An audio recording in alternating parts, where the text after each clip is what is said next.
Bonjour, dans cette vidéo, je vais t'expliquer comment déterminer un vecteur normal à un plan.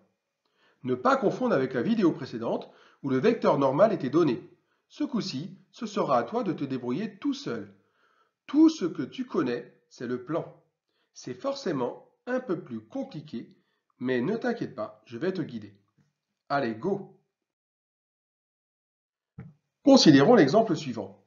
Dans un repère orthonormé, on donne le point A de coordonnées 1, 2, 3, le point B de coordonnées 2, 3, 6 et le point C de coordonnées 0, 0, 1.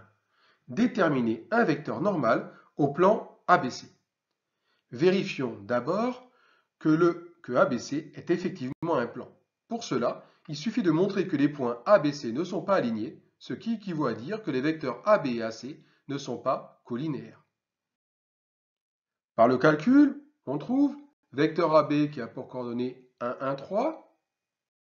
De même, vecteur AC a pour coordonnées -1, -2, -2. Les vecteurs AB et AC ne sont donc pas collinéaires, puisque leurs coordonnées ne sont pas proportionnelles. Je passe la justification qui n'est pas l'objet de cette vidéo. Les vecteurs définissent bien un plan. On doit alors maintenant chercher un vecteur inconnu. Donc de coordonnées A, B et C inconnues, tel que le vecteur n de coordonnées A, B, C soit normal au plan passant par les points A, B et C, c'est-à-dire tel que vecteur n est orthogonal à deux vecteurs non collinéaires de ce plan. Par exemple, tel que le vecteur n est orthogonal au vecteur AB et au vecteur AC. Ce qui équivaut à dire que le produit scalaire des vecteurs n et AB est égal à 0, et de même que le produit scalaire des vecteurs n et AC est égal à 0. Le repère est orthonormé. On obtient alors la résolution suivante.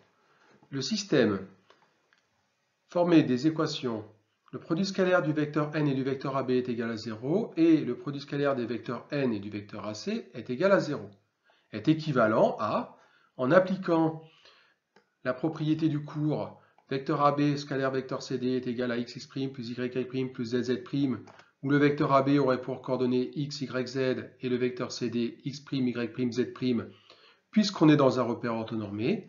Ici, la première ligne, le produit scalaire des vecteurs n et des vecteurs AB s'obtient en faisant 1 fois A, c'est-à-dire A, plus 1 fois B, c'est-à-dire B, plus 3 fois C, c'est-à-dire 3C.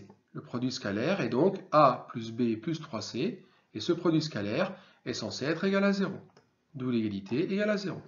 De même, le produit scalaire entre les vecteurs n et les vecteurs AC doit être nul, ce qui équivaut à dire que -1 fois A plus -2 fois B plus -2 fois C est égal à 0, ce qui s'écrit -A, -2B, -2C est égal à 0.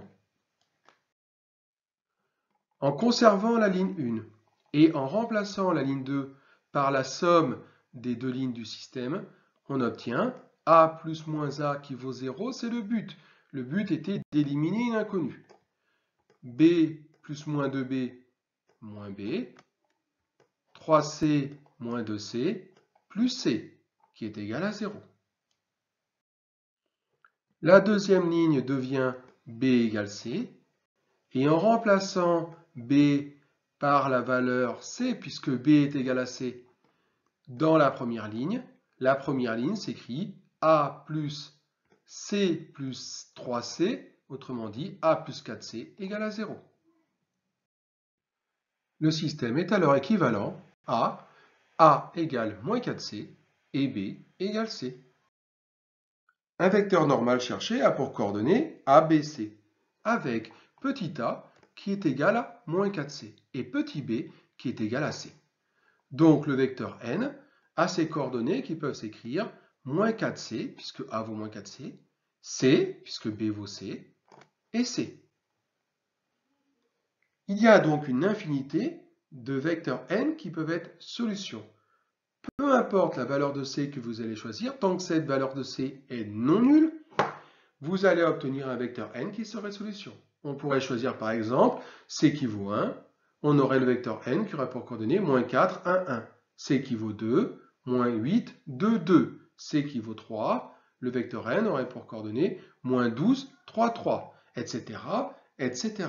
Nous cherchons une solution particulière. Nous n'avons besoin que d'un vecteur normal. Il suffit alors de choisir une valeur de mon choix non nulle pour C. Je vous propose C égale 1. Et alors on a A qui vaut moins 4 et B qui vaut 1. Et ainsi, le vecteur n de coordonnées moins 4, 1, 1 est un vecteur normal au plan ABC. Si vous aviez choisi une autre valeur de C, par exemple C égale 5, on aurait obtenu que le vecteur n, puisqu'il a ses coordonnées qui s'écrivent sous la forme moins 4c, cc, si on remplace c par 5, on obtiendrait pour abscisse moins 4 fois 5, moins 20, ordonnée 5 et cote 5. Donc le vecteur n qu'on aurait choisi aurait pour coordonnées moins 20, 5, 5. C'est aussi un vecteur normal, puisqu'en fait il est collinéaire à celui que j'ai proposé dans le cas où c égale 1. Peu importe la valeur de c que vous allez choisir, vous allez forcément trouver un vecteur collinéaire à celui que je vous annonce. Et c'est forcément un vecteur normal. À bientôt pour une nouvelle vidéo.